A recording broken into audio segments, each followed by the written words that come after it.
everybody. Thank you so much for joining us today and viewing the first Q&A session of the year with Sariya Khan. We're super excited to have her on. She's currently a fifth-year med student based in Saudi Arabia. So Sariya, thank you so much for joining us today. Really appreciate it. We do have a couple of questions that were received from our research symposium participants and also general community members of IYSJ. But the first question that we'd like to ask you is, what's your background? What really inspired you to get started in medical school and go down that path? Okay, so hello to everyone. For those of you who don't know me, I'm Sariya Khan. I'm a fifth year medical student here in Saudi Arabia, but I'm originally from India.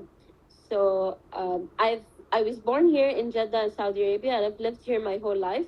When the time came for me to pursue medicine, I didn't feel like leaving my family here and staying in India alone. So I just thought of continuing right here my medical education.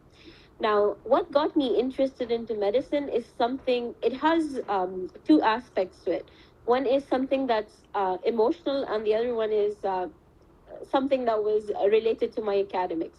So ever since I can remember, that was I think from grade 6 or grade 7, I had this very keen interest in science. Like if I was to ever imagine a profession that I would be pursuing in the future, it had to be related to science. It could either be in physics, chemistry, or bio. Like I wouldn't mind, but it had to be science.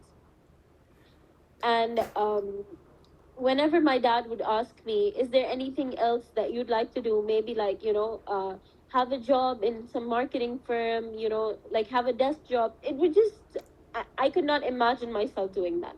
I was very inclined towards science.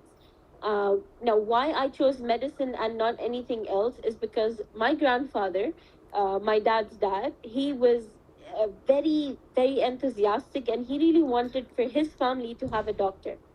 He had very high hopes for my dad, but unfortunately, my dad was not one of them, and he could not pursue it. And my grandfather's dream was left unfulfilled. Like none of his kids took it up. And because when I got to know that he had such high hopes for my dad, because of some problems that they were facing at the time, financial, you can say, he wasn't able to take it forward. I took it up upon myself to fulfill my grandfather's wish that he had through my dad, but my dad could not. So it felt like it was a mission that was incomplete. So I had to take it forward and complete it.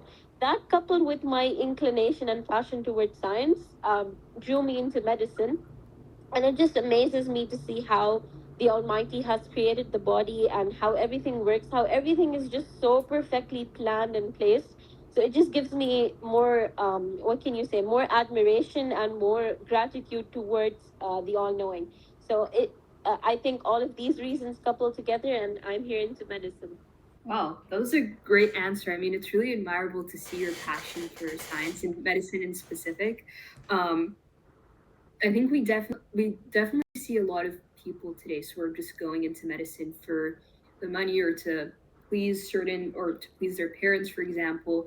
But I think we definitely need people more like you who are genuinely passionate about the subject and have a genuine passion for helping people to go into these different fields because that's where we get great scientists and different people who excel in their field because they have a genuine passion for it. Yeah, just out of curiosity, what kind of doctor are you looking to become? So hopefully, I'm planning to specialize in gastroenterology. Hopefully. That's Wow. amazing. I've always been fascinated by the digestive system. So, Yeah, so my main reason for choosing gastro, like, I'm not sure, maybe God has written something else for me and I might go into that, but as of now, I'm pretty determined to be a gastroenterologist because you see all of these recent studies or recent researches that are emerging where your gut health seems to be the most important factor linking your mental well-being, physical well-being, and emotional well-being. So it just I feel like personally for me, whenever I am I know this is TMI, but whenever I feel like my gut's not well or when I'm constipated or something, it directly affects my mood, and I start behaving very weirdly with all those around me. So it just fascinates me, like how, because there's this quote: "You are what you eat." So if you eat healthy, you're going to see that that affects everything around you. So this genuinely, and also I feel like in my family, most of my family members have gut issues, but none of them go to the doctors to consult because they're like, oh, it's just gut issues. Like we can treat it on our own. We can do some home remedies. But no, I really want people to understand the value of how important it is to treat your gut, because that basically links to all of your other systems. And I genuinely believe that that is very important for healing in all other parts of the body.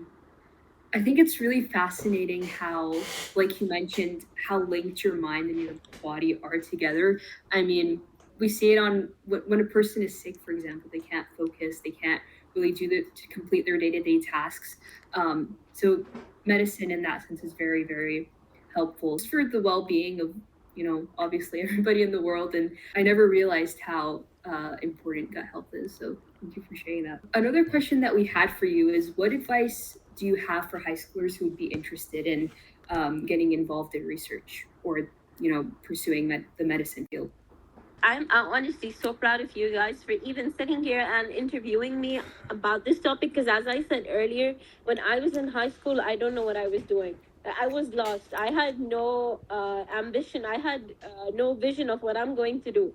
I just knew that I had to do medicine, but my efforts to get into med school were like zero. Like literally, I like when I think back, what was I doing? I was just scrolling through my phone on TikTok, or I don't know what I was doing. So it just like it brings me so much pleasure to see you guys sitting here doing this. It's like kudos and props to you guys. So regarding for the high schoolers who want to get into the research or the med school journey, it's amazing. So research is not just important. Let's say you're going to do your research, but in the end you change up your mind, and let's say after you're done with your high school you don't even want to go into med school anymore. But that research that you do, it's not just for medicine, it can be for anything. Research is something that requires a lot of commitment, dedication, hard work, teamwork. And when an interviewer sees that you have done research projects successfully and have them published, it's going to give them a sense of the fact that, okay, this particular candidate is very good. They are motivated, they are consistent with their work, and they are a good team member. Because no research is going to be successful without proper teamwork. And to excel in the medical field, you need to have teamwork. You need to make sure that you know how to work in a team. Let's say there is an emergency at the hospital and you need to perform CPR. There needs to be a team leader, but there also needs to be a team that follows the orders, that knows that, okay, what my team leader is telling to me at this point in time, I need to do it because I am part of this team. And what is the ultimate goal? The ultimate goal is to save the patient's life, right? So you need to make sure that whenever you come across a situation where you feel like, okay, my ego is being hurt in this particular team and I cannot work anymore, you need to make sure that you communicate with the team leader, you communicate with the team members, and you make sure that they understand what you're feeling. Because your ego cannot be bigger than a patient's life. You need to make sure that you keep it aside and you are here to do what a doctor needs to do, right? So, similarly, for research, for any project to be successful, you need to make sure that if you're facing problems in the team, you communicate properly so that everyone in the team knows that what is the next step that needs to be taken. Let's say I'm having a problem, I'm not able to do my part, and I feel like I'm taking up most of the part in this research, and I want my team leader to distribute evenly. So I need to go communicate with the team, have a meeting, and tell them that this is not the right distribution of tasks. And that way you ensure that you're developing not only your hard skills but also soft skills. Hard skills as in academic writing, publications, and all of this, but soft skills as in communication, teamwork, leadership. And it's very important in a research project that you are a good leader. If you are a leader, you need to make sure that everyone under you is satisfied. So my tip to all of the high schoolers is going to be, when you are doing your research projects, make sure that if in two projects you are under the supervision of someone, from the third project onwards, you can be like, so let's say for every five projects you do, at least one project, you should be like, I want to lead it, right? You should come up with an idea. You should have a team that wants to work with you, and you should lead. because leadership is also a very essential. So managerial skills, they're very essential when you come into medicine. So when you do research, all of the skills that you develop through research, they're going to make sure that they help you throughout your med school journey and even later. Yeah, 100%. I especially agree with your part about working as a team. I feel like it's so essential nowadays to be able to leverage your different skill sets, your different complementary skill sets to kind of push a research team forward. And like I just think that it's so interesting, the connection between like being a doctor and being a researcher, and how that really like thread really runs through our entire lives, and how those skills in Yes. research I even. just like to add one more thing. In today's world, it's very important to also have, what do you say, cultural appreciation or cultural tolerance. Because you see, in today's world, especially because of social media and the internet, you are having cross country collaborations in research. You are also having, Max might have a better example for all of this. Like here in Saudi Arabia, very recently, we've started having different cultures meet up in the university. It wasn't like that before. But in the USA, you can see that there's international students, there's students who've migrated before and are still studying there. So you can see that there's a lot of cultures. You need to have cultural tolerance in today's world, especially because if you do not have that and you just have a perception about a certain culture in your mind already, you won't be able to work with them. You won't be able to give them a proper opportunity, and this will reflect on your obviously skill set. And the program directors who are going to interview you, let's say, they're going to understand by the way you speak about how you feel about different cultures.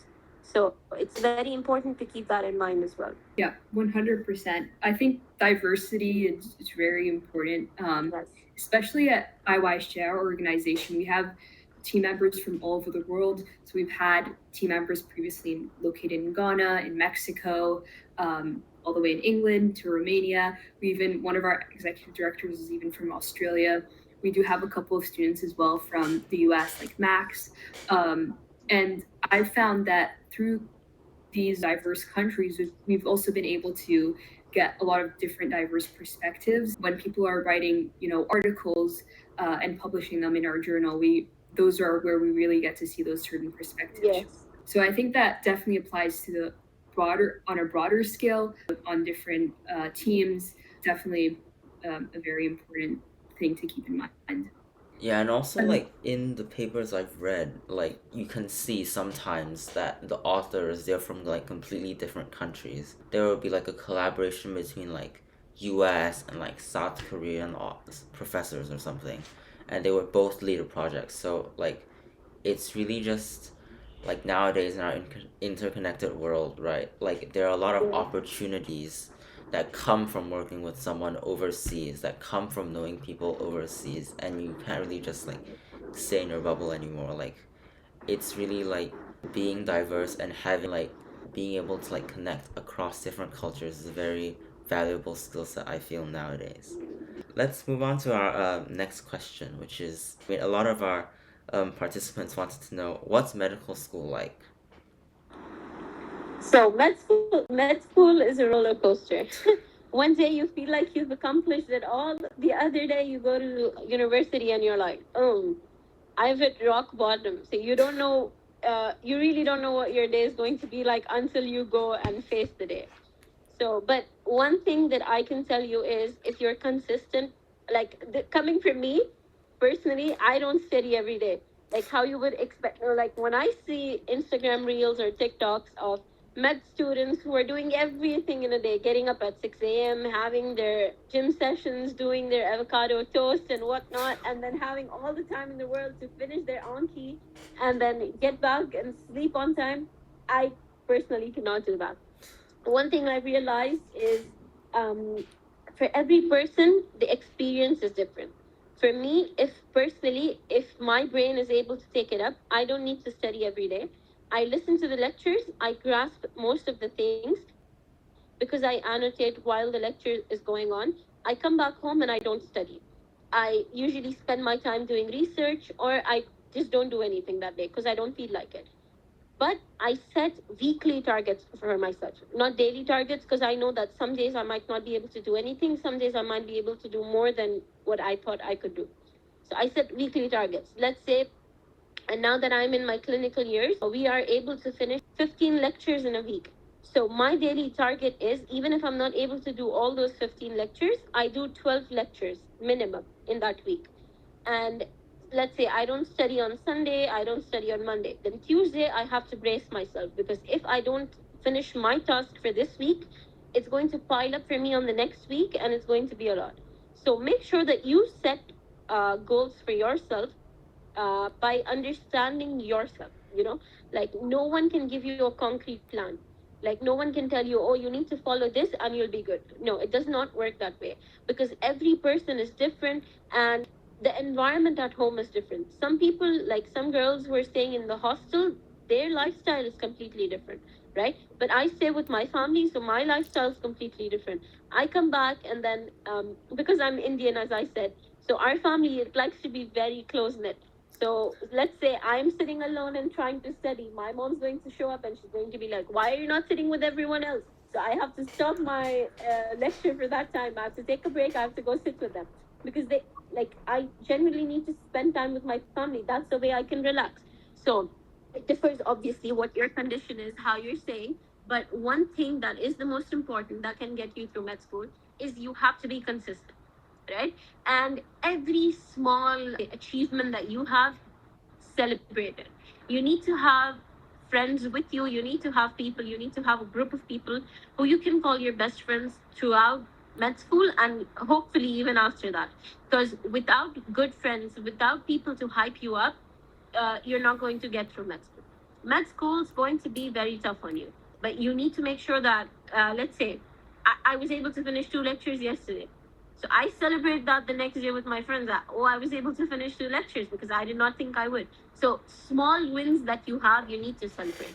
And you cannot be too hard on yourself, because if you criticize yourself a lot, you're not going to get anywhere.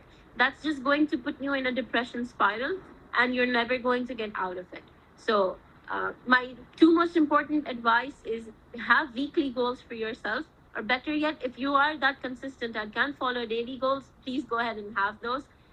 Number two, have surround yourself with very good company, and celebrate each small win that you have. I think that's how you can survive through med school, because it gets really tough. So you need to have something to motivate you. I completely agree, and I think it's very important. I think to be holding this Q&A session to get a perspective like yours, because a lot of the things that we see on social media, for example, like you said, a lot of med students like to pack a lot of day-to-day tasks in a single day, and I feel like that can really quickly lead to burnout. Yes. And that is what also causes a lot of people to drop out of med school, for example, not really be able to focus on their day-to-day tasks because they're just packing so much stuff in a singular day. So I think it's definitely admirable that advocating for people to take it at their own pace. You don't have to Yes. do everything in a single day. You don't have to watch all the lectures in a day. You can spread it out throughout the week. I guess this sort of leads into our next question. I know you've already kind of addressed this, but how do you balance your social life and med school life?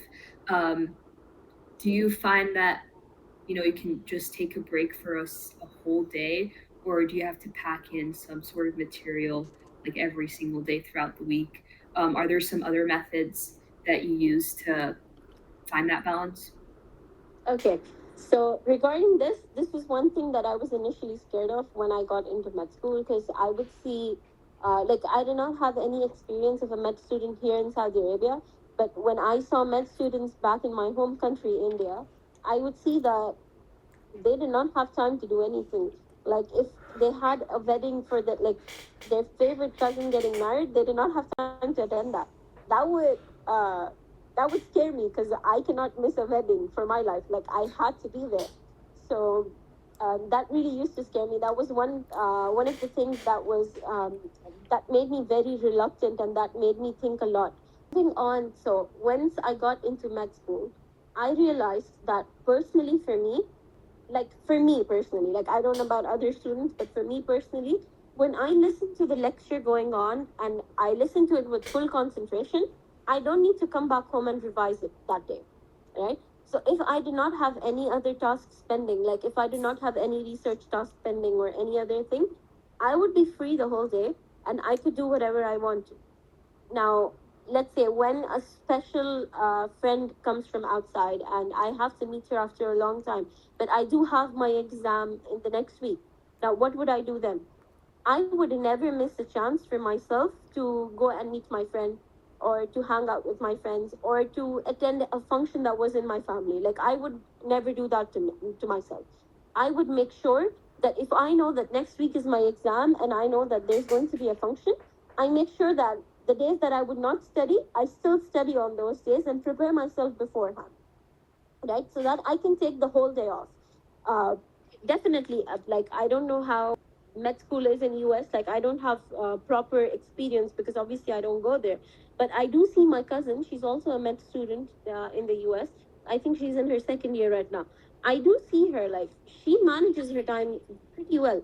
She goes on monthly vacations and she's able to take time off. And I like when she was here for her vacation last year in December, I did not see her studying once because she knows that this time, like these 2 weeks, are her time to relax. Like she did not need to study that during that time. But yeah, so I definitely feel like it depends on you. So you have to prioritize. Like when I know that I have a friend meeting or a hangout or like I have to go out with my parents, I make sure that I prioritize my family and my social life. But on the days when I know that I can maybe skip this, like my parents, they go out every day and they invite me to go out with them. But I know that if I go out every day, it's going to cause me some trouble later on. So that times you have to set your priorities straight. You need to know what you want. So if it's a friend that I'm meeting after a very long time, I prioritize them and I make sure that I prioritize my studies way before I meet them. Like I need to make sure that if Sunday I'm meeting my friend, Friday and Saturday I'm going to work twice as hard and I'm going to finish my work that I have scheduled for Sunday. So yeah, this is I think I repeated a lot of stuff, but yeah, I think this is how I manage my time. I really like the part about how you don't have to do everything all the time. Exactly.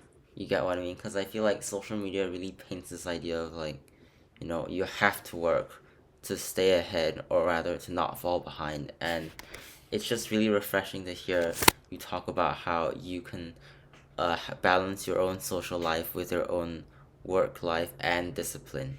Our next question would be uh, what's the most surprising thing you've encountered thus far in your journey of studying medicine? I think it definitely has to be uh, the stark difference between your curriculum and when you actually go into the clinics, it's not the same. So when I was in my pre-med years, I used to think that this is medicine. Like what I'm studying is medicine. But this year, when I entered into my clinical years, like I was taken aback by just how much information like you have to retain, right? I wouldn't think of this as something that was necessary in my pre-med years. So one thing about medicine that I would like to add is you are not studying just to pass your exams. You are studying because you need to save a life in the future, right? So you need to make sure that whatever knowledge you can get from anywhere, you have to take it. Uh, Whether you're going for your summer training in hospitals or whatever, like a tiny bit of information can help you save a life later on in your career. So when I was in my pre-med years, I would just think that, oh, learning the slides, going and giving my exam, this is medicine. But this year it just makes sense to me when I start going to the hospital. Like for example, let's say history taking. So in my pre-med years, they taught us a set of questions that we're supposed to ask when you're taking history from your patient. Now, when I went to the hospital the first day and the doctor asked me to take history from a patient, I went and I asked them the same set of questions and I came back. And the doctor was like, this is very bad history taking. You need to understand what the patient is like because every patient's different. You need to understand even the patient. And here's also where the cultural appreciation comes in. You're going to encounter patients from a variety of cultures and you need to make sure that you understand and you cater to their needs. So when I did my history taking and I came back, the doctor was shocked. He's like, this is not it. You need to ask. There's a whole lot of stuff that you missed. And then I realized, yes, I did. Because when you're doing history taking for an actual patient, you need to realize that there's a lot of differentials that you need to exclude. There's a lot of extra things that you need to ask. Uh, Sometimes it may happen that, let's say, I'm Indian, I'm talking to an Arab patient, and my way of asking them something might appear to them as rude. When I was just asking it normally, like how I would in my culture, but for them it is rude. So you need to like, and this cultural appreciation or cultural awareness, it comes only when you work with a diverse group of people. So for especially the IYSJ team members, it's amazing because you already have that exposure. So it took me aback because I was like, I'm asking you a question that I would generally ask in this tone to my people, but he got annoyed. The patient got annoyed, and I was like, did I do something wrong? And I was really startled. So then the doctor told me that no, you need to have this exposure. You need to understand what the patient needs, and you need to follow that, because medicine is not just a science that you're going to learn, you're going to pass your exam and get a degree for. Medicine is something that you're doing so that you can potentially save lives in the future. So I think this was something that was very surprising for me. It's not all just in the books. You need to have clinical exposure to understand what medicine is. 100%. And I feel like that also applies to a lot of, I guess, every single field that you study nowadays as well, especially for things like engineering.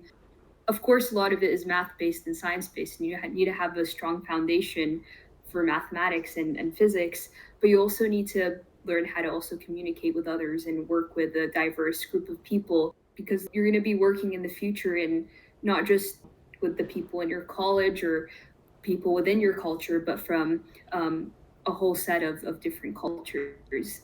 To end this on a fun note, this was a interesting question that we got from one of our participants. Can someone not considered to have delicate hands make it as a surgeon? Yes, my hands are not delicate at all. But when I went into the general surgery rotation that I was doing for my summer, um, the doctor was like, they don't usually let med students, because I was a pre-med student at that time, and they don't usually let med students have their suturing or anything done. But when I went in and I was like, doctor, I really want to be a surgeon, but as you can see, like, I don't have delicate hands. Like, this is my exact question. I was like, I don't have delicate hands. And the doctor was like, it does not matter, as long as you're going to be gentle on the patient. And for a general surgeon, the most important thing is practice. Like, you need to make sure that you are practicing. You should be so well versed that you can close your eyes and you can just mark the anatomical locations and make the incision. So it really does not matter if you have delicate hands or not. um, you can definitely be a surgeon, but obviously practice makes perfect, so you need to keep practicing until you get it right. 100%. Thank you for answering that. It's a great answer to a interesting question. So we appreciate it. Um, that is all the questions that we have for you today.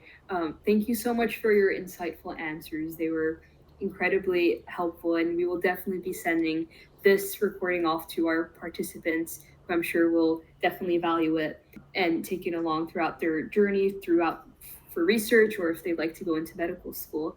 Do you have any last notes or something you'd like to leave our viewers with? Sure. So, first of all, thank you so much for having me. It was very much fun to be interacting with both of you. You're amazing individuals, and I really, really wish that you achieve all that you dream of. And hopefully, in the future, we work together soon. You never know. This is a very small world, so hopefully. One thing that I would just like to add in the end is that each of you are capable of much more than you can imagine, right? This is not just me saying because I want to end it on a motivational note, but this is me saying because I genuinely believe that. Now, when I look back to my high school days, I was nothing, but me coming here, and I was able to finish all of my researches in a span of like 2 to 3 years. So it does not matter when you start, it matters how you start. You should start, and you should be dedicated, and you should know what you want. If you do not know what you want, then it's going to be tough. So have a clear vision and have a lot of determination, and in all of the hard work that you can, and then nobody can stop you from getting what you want. Oh, thank you so much, Sharia. We really appreciate it.